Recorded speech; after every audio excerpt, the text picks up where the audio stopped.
Nagbitiw si bagong talagang Public Works Undersecretary Ari Perez matapos questionin ni Batangas 1st District Representative Leandro Leviste ang kanyang record sa bidding at procurement. Ito ay para hindi na raw makasagabal sa trabaho ng DPWH. Nangihinayang si Public Works Secretary Vince Dizon dahil maayos umano ang trabaho ni Perez pero iimbestigahan pa rin daw ang alegasyon ni Leviste. Nakatutok si Ian Cruz.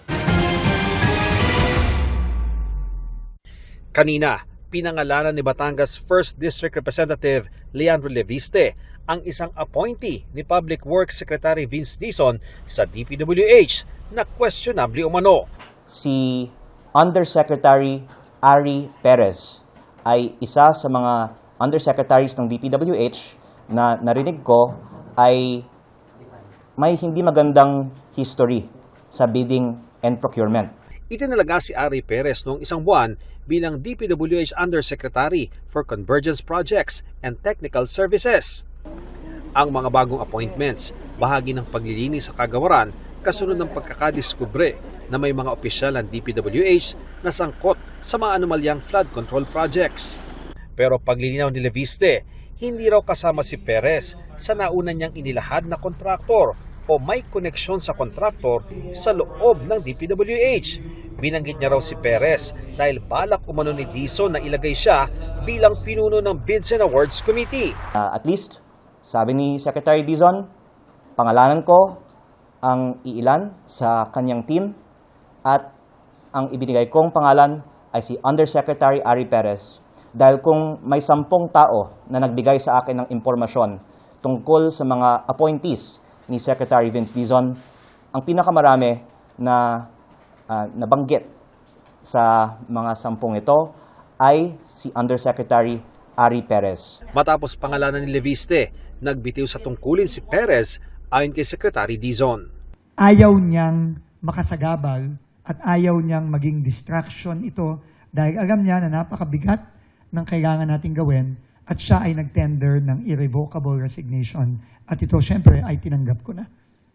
So as of today, hindi na po parte si Undersecretary Perez sa DPWH. Nanghihinayang daw siya kay Perez na matagal na niyang nakasama at kilala niyang mahusay, tapat at mabilis sa trabaho. Sa aking experience sa kanya, maayos siya. No? Maayos siyang magtrabaho, mabilis. Yun ang kailangan natin, mabilis magtrabaho. At sa pagkakilala ko sa kanya, honest siya. Gayunpaman, tuloy pa rin daw ang investigasyon sa kanya. Tulad ni Yusek Cabral, ni Yusek Bernardo, Yusek Ayapana, even Secretary Bunuan, lahat yan. No? Hindi porket na nag-resign, hindi natin imbestigahan. Nilinaw rin ni Dizon na hindi naman niya binalak ilagay si Perez bilang pinuno ng Bids and Awards Committee taliwas sa alegasyon ng kongresista. Hinihinga namin ng pahayag si Perez.